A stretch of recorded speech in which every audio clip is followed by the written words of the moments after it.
Aden prawira tandingan kurdane wang iki kenaro sang ya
Namo tassa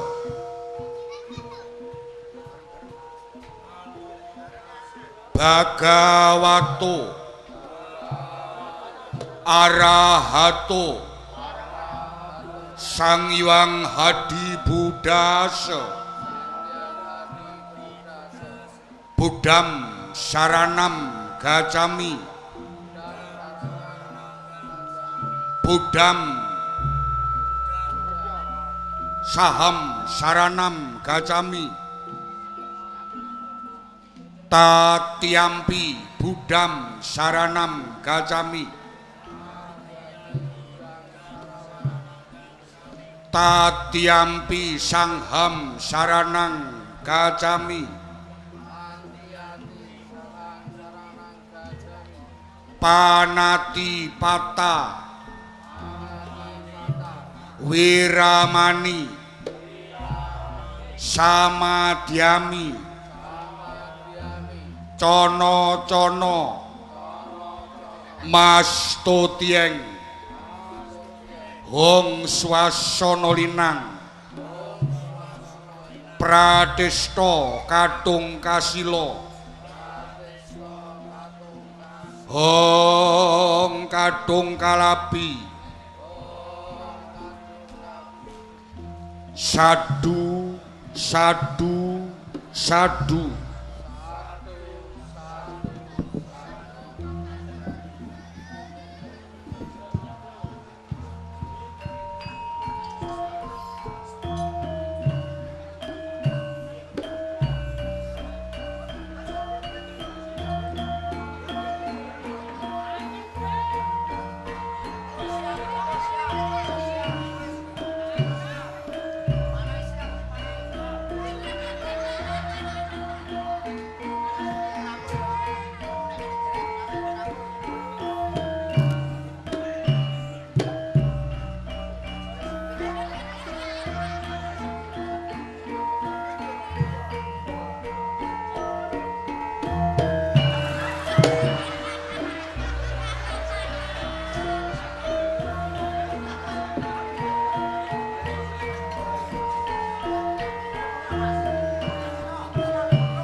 Raja sapa? Yari sak menika sampun tekan setunggal.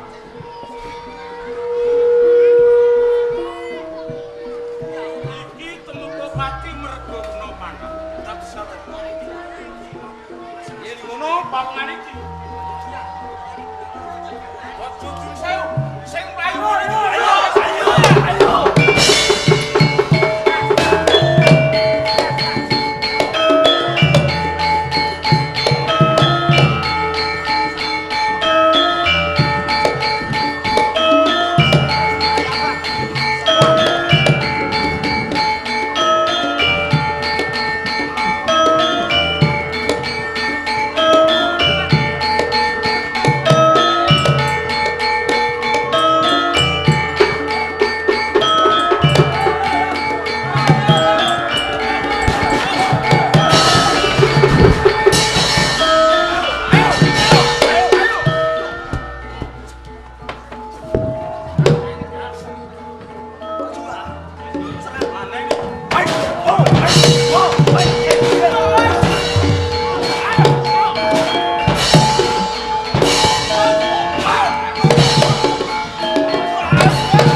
Kowe kudu mati ning tanganku.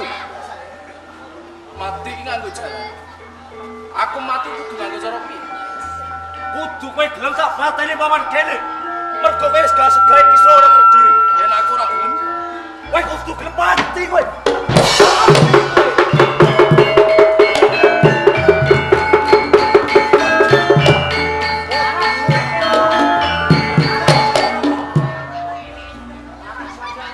Ora mung iki. Jadi, kasebut Kang Mas. oke sing padha mlayu. Ayo, padha ayo.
Wiswanan Pawinahan Panembah Dharma ing Singasari dijugarake dening sawangan lan kahanan tibaning mustaka kaibawan. Sapa sing tumindak? Sapa sing tumindak? Kanjeng Anusapati sinuwun. Anusapati!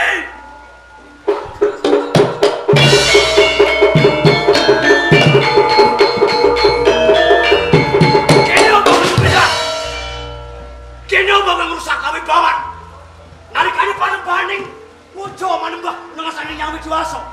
Torusa katane Singosari. Anu Sabati. Maju. Karep apa? Kau ibano Anu Sabati. Aku kenaro, aku ngatuamu. Ning kene apa Torusa? Nalika aku manembah Darmo nang ngasani Nyang Widiwaso. Tutu urusanmu. Jawaban. Kulo mboten tumindak, Rangga. Jawaban. Kowe tumindak Anu Sabati. Mboten, Rama. Kowe tumindak.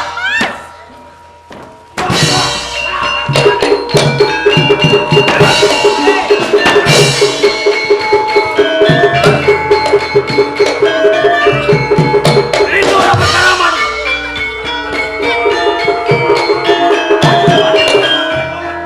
Anu Sabati ngrusak tatanan lan hukum. Anu Sabati ngrusak marang sawangan. Apa bener?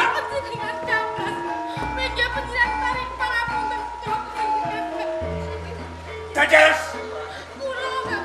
Anu Sabati salah. Ora sampe lu-melu perkara. Anak. Dewane marang Bang Masaku. Deng rusak marang kawibawan. Kalau rene. Ora benang. Urip ning alam jagat.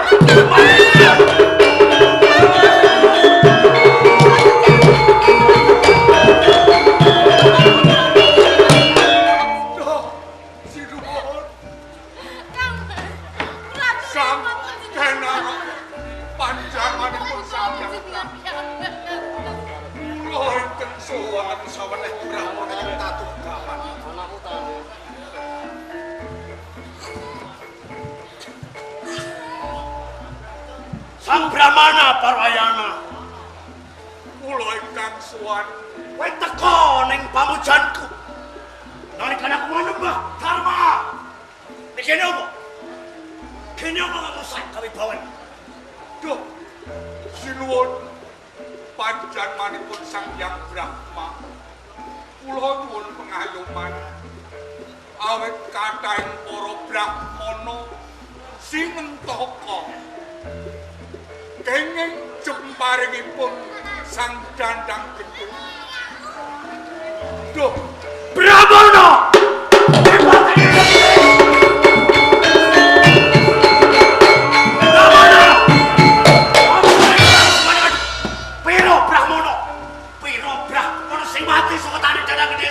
Kathahipun para brahmana sinetaka Sahaksa ini brahmana. Ayo sama telem. Kajaya, singkiri brahmana.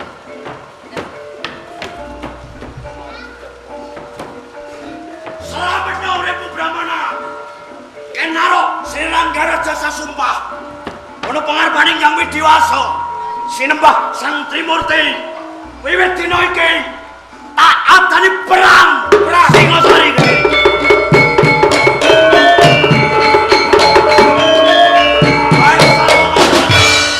Toh Jaya, kinarya pengapiting Senopati Kenaro mangkat ing balagan diadepi.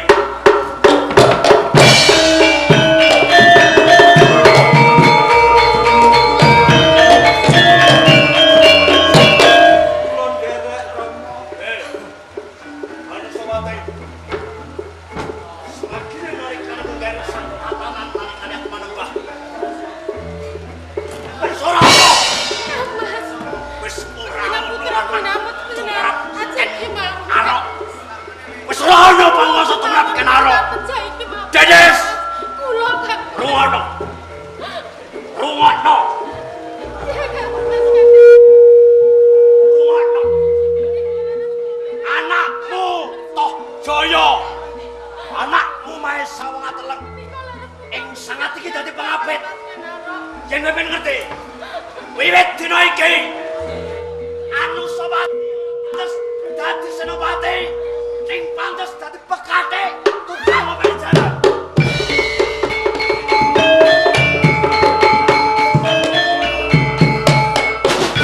Apa?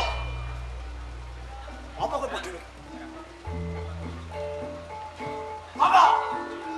Semir.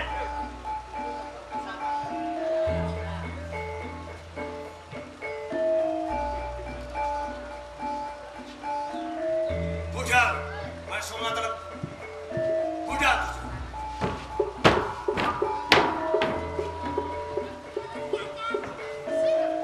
Anu somate. Apa sebabnya kowe ora tak angkat dadi senopati? Sebab Sri Rangga Raja saamuring bumi ora kepengin ngangkat Anusapati, anak sing wis nepak pundak ngidak cengele Sri Rangga Raja. Lan kowe pantes dadi pekatik. Sebab tumrap Ken Arok kowe dudu putra Mahkota Raja. Ning kowe anak asu.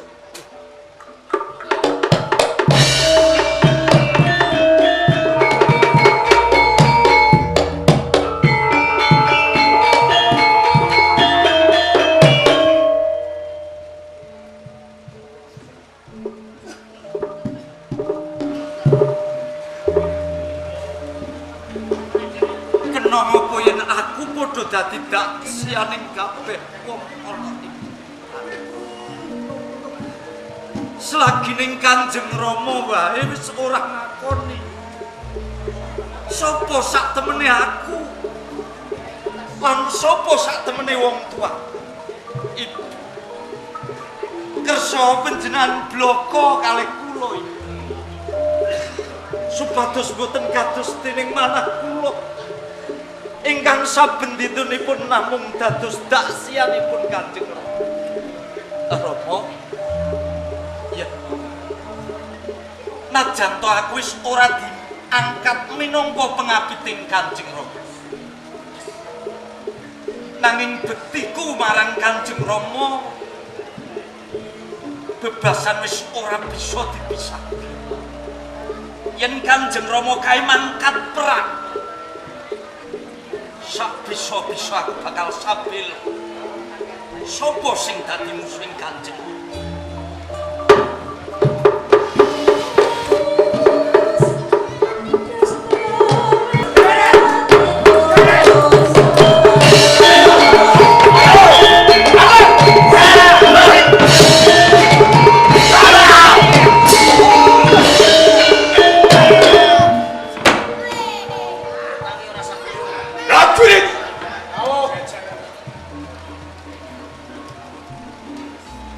Iki beksu.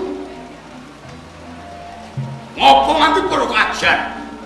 Apa ora gelem nyembah kawan ganda gendis? Menika leres Rama. Jagat ora ono sing disembah kedopo danda gendis. Krungu kowe. Ayo sembah Kanjeng Rama. Ayo, galau.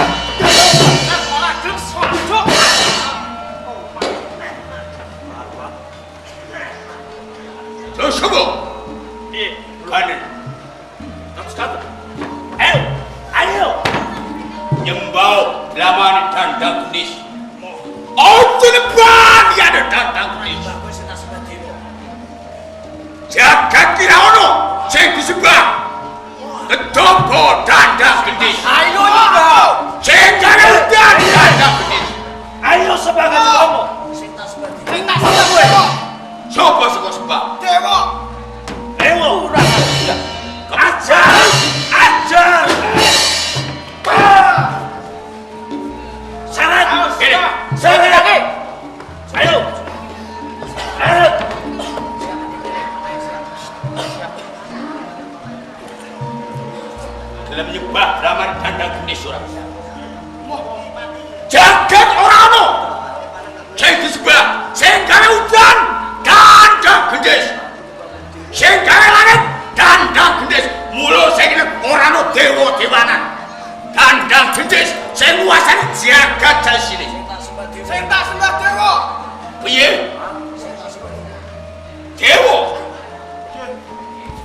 lumarape ponang kintoko kagem sira dandang gende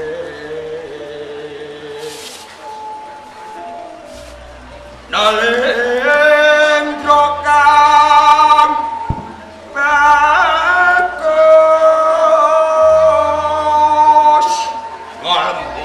Ngalebono ro. Kur adil Ramarta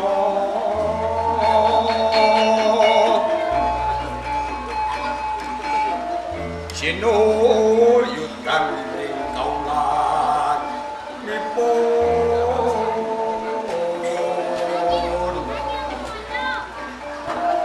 rasa sing ring kaulanira sinuyutan ing sami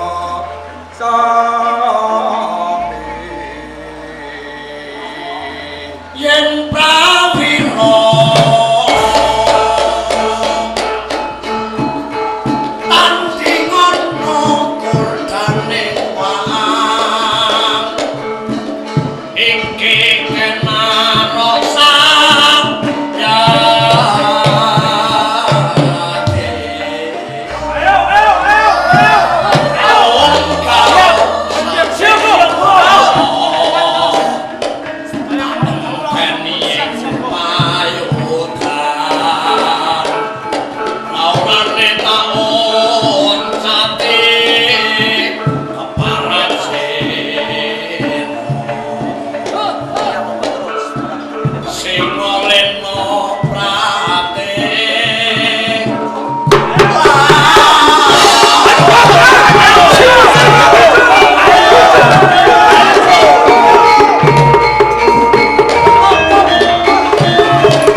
ratu-ratune bajingan. Ngene ngono. Dadi musuh urip kok bisa ulat salira angkara sawane. Grayane dicokmu. Kowe dadi ratu. Ora kok lewani gonmu. Rampok. Saumpama aku kepen ngrebut kawibawan ora salah. Ning kowe salah sawijining ratu sing kepengin dadi dewa. Disembah dening kabeh tamu-tamu ana yang ngerti yo? Kowe ora padha karo Yang Widiwasa, kowe ora padha karo Fitri. Ning kowe menungso sangang sasi 10 dina kaya dene aku. Dadi aja kowe pamer. Yen kowe iso disembah dening para kawula manungsa. Yen kenaro. Kenaro dadi ratu ing Singasari. Senajan pangaku setan bulak karautan. Ning aku iso dadi ratu, anakku salah iki kowe. Hei, kenaro. Ketok temen gonmu dakwenan kemarin. Jail medakil. Kabeh para brahmana kuwi dunung Kediri. Kowe wong Singasari, jogene wenlu, cantok lawuh kowe. Karane aku ora pengen kowe dadi dewa. Disembah dening sapa ae. Kenal kowe dadi dewa. Ning yen kenal ora ning Singasari. Kenal. Kowe lek perlu ayo nyembah dramane Dandang Gendis. Kowe kudune lutut manut perintah Dandang Gendis. Aku nyembah kowe. Sembah aku.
Sing perintah kowe tekan ning papane sapa?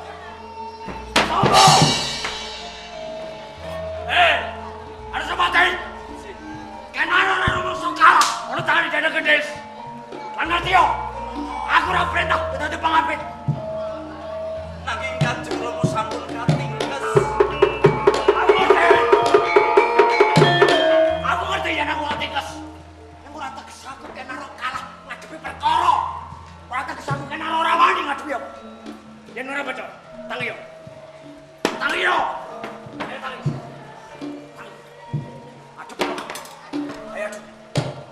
Ada mana? Boten Rama. Kowe dana gedhes, aku enaro mati. Oh.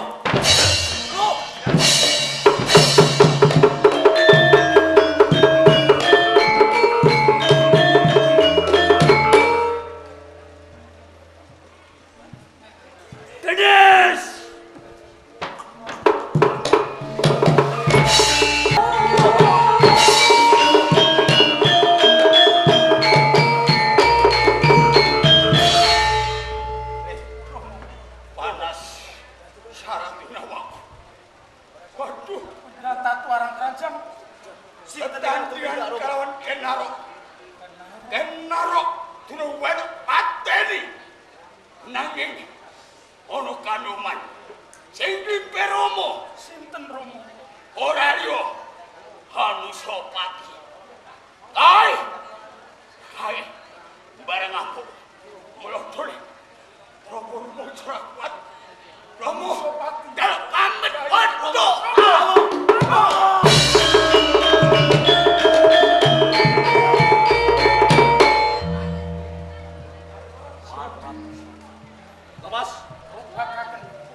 Saengga panjenengan masio-sio dateng.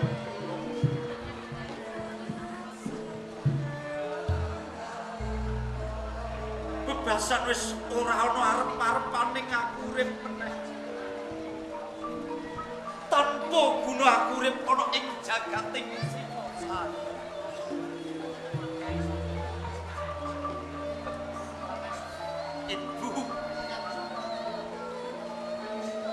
Ibu ingkang adut kula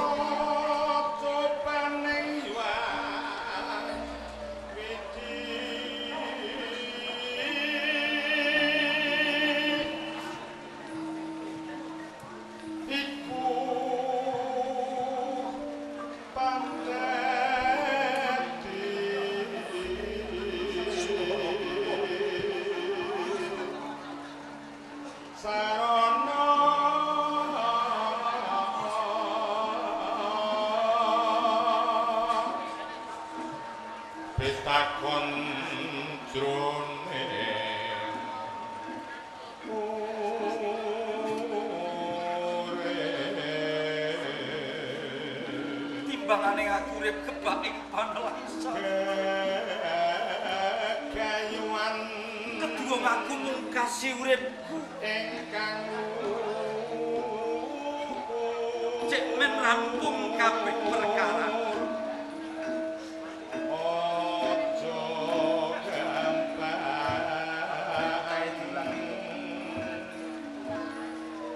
pupus cilik ing ati menawa lanciping pusaka iki kang bisa nyirnakaken marang awak iku tingkahing wong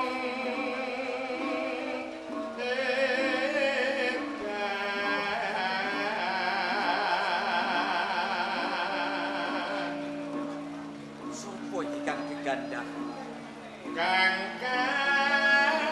saya kaya munggah marang rasa ndruwo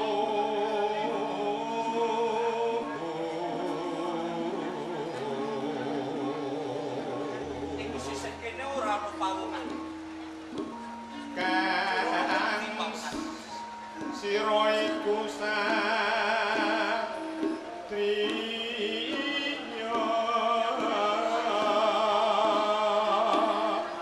calon ratu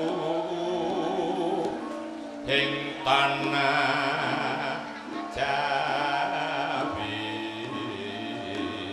calon ratu ing tanah Jawa ayo wekti sang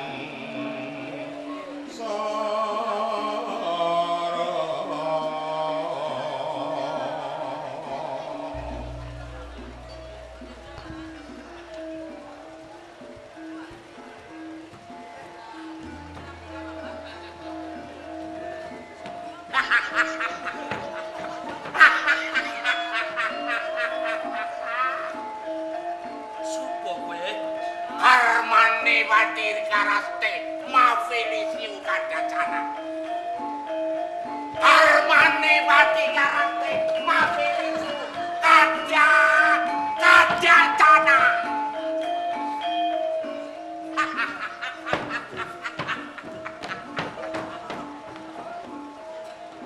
Nenandura kaya dening kowe nandur kelapa.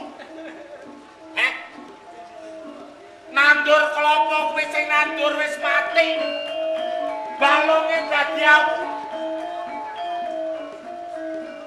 Wah, lagi wah sing nduk anak tu.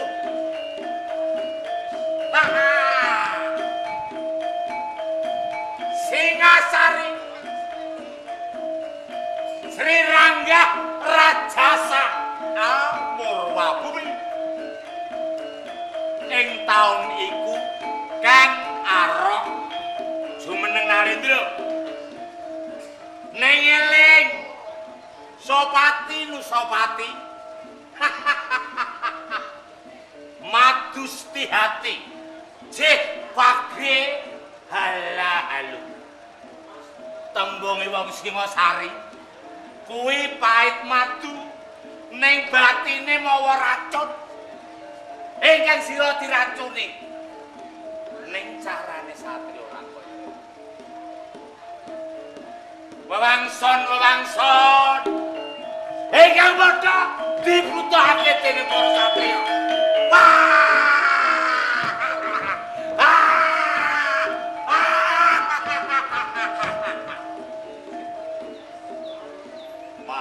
Pagi dukan Pacamina Sugolo kono pare kami sitikan ingkang kedadean ingkang winaos turun maturun bakal ana paten pinaten mung prakara singgasana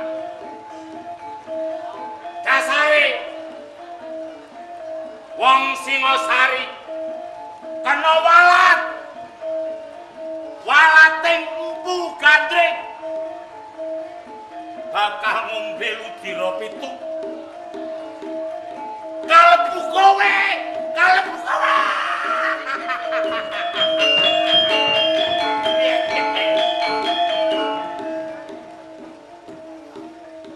ora kaya ngono kuwi satriya kakudangane wong tuwa apa bener lagi kena ngono wae kowe ngoko. Kowe bakal ampus diri. Suduk jiwa. Apa kowe jeneng wong lanang? Sopati eling den eling. Sabe sata afera hontu. Sabe sata afera hontu. Satria kudu bawa laksana. Bawa pangucap laksana tumindak. Apa ingkang kok ucapake dupuk tindakake? Lagi rekoso kaya ngene, kowe nangis kaya banci. Kowe nangis kaya wong wedok nindakane kowe iki satria. Kuwi urung pacobane kang kowe gedhe. Lagi ngene wae. Kowe wis nangis. Kowe wis nangis. Kowe wis nangis. Kowe iki calon ratu. Calon ratu. Calon ratu.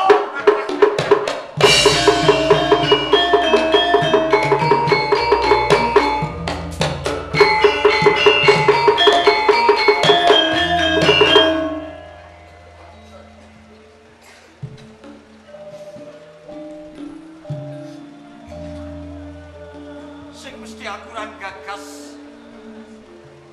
Apa kang dadi ucaping wong edan, wong bento, wong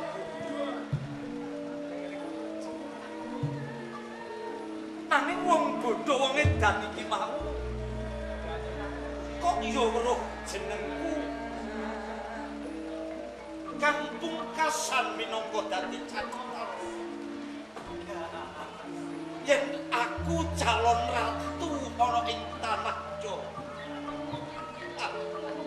Ora mergo kabeh wong Singosari padha masengit karo aku. Padha dak siyo marang urip. Selagi ning wong edan wae wis ingis-ingis aku, wis ngece karo aku. Dacuke kok pengen mungkasi nyawa. Ibu. Sepisan balik kula nyuwun pamit kenjah. Kula nyuwun pangapunten saderengipun Ibu. Kula nyuwun pamit pejah Ibu.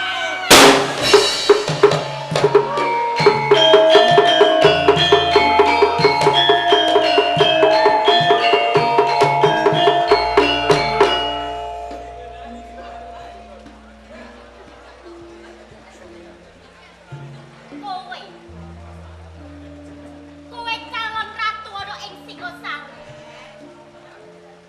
Kowe calon pengayoman ana ing Singosari.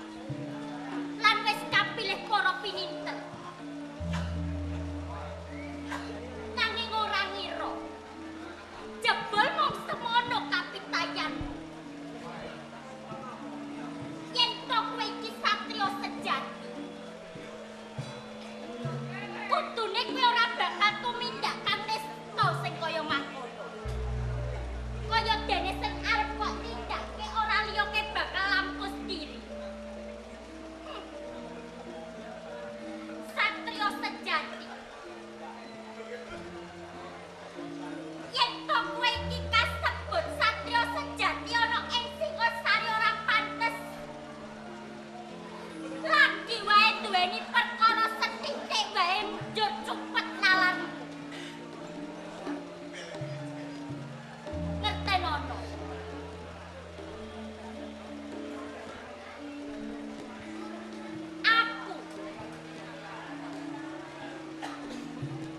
Aku bakal mesem yen to kowe bener-bener dadi satriya sejati. Nanging aku bakal nangis, aku bakal sedih. Yen to kowe dadi ratu, nanging mung pepaes lelewo. Cukup semene. Sopo kowe? Sopo kowe?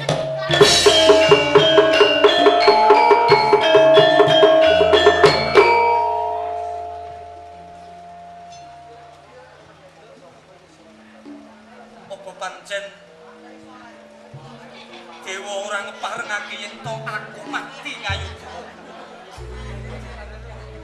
Saben-saben aku arep nancepake pusaka ana ing raga. Dadak nanging njabarake nggonku bakal ngayu tuwa. Bocah wadon, entenono aku. Sopo satenane kowe?